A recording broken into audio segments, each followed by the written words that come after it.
Par dažādiem noziegumiem krimināla likumā ir sods noteikts nevis konkrēts, bet robežās no līdz. Līdz ar to prokuroram un arī tiesai katru reizi ir jāizvērtē, kāds būtu adekvāts sods par konkrēto noziegumu.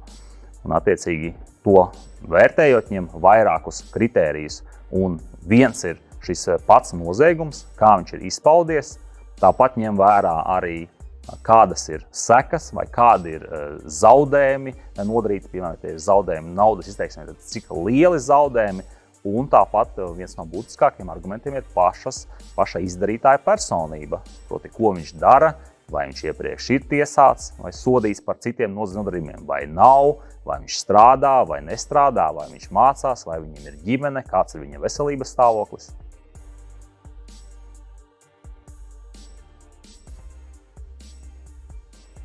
Prokuratūrā pietiekami bieži gadās situācijas, ka tiesas viedoklis kādā jautājumā atšķiras no prokurora, un, ja prokurors ir pārliecināts, ka viņam ir taisnība, tad viņam pat ir pienākums pārsūdzēt šo tiesas lēmumu augstāk līmeņa tiesai, lai viņa pārskata, un prokuroram pat ir pienākums to darīt, un to viņi arī dara.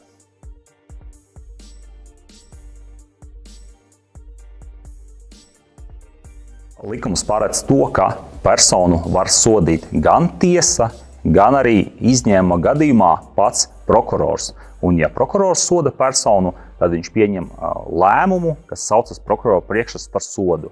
Un tas ir pēc spēka likuma un pēc sekām tāds pats kā tiesas spriedums.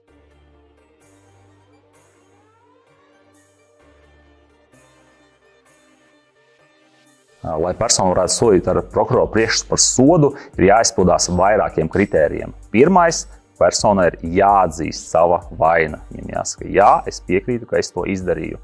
Tāpat prokurora priekšrakstu par sodu var piemērot tikai tad, ja tas nav sevišķi smags noziegums. Tad maksimālais sods, kas ir paredzēts likumā, nevar būt lielāks par 5 gadiem cietumā. Tāpat arī cietušajam radītais kaitējums uz to brīdi, kad šo lēmumu piemēro, nedrīkst būt lielāks par 3 minimālajām mēneša algām.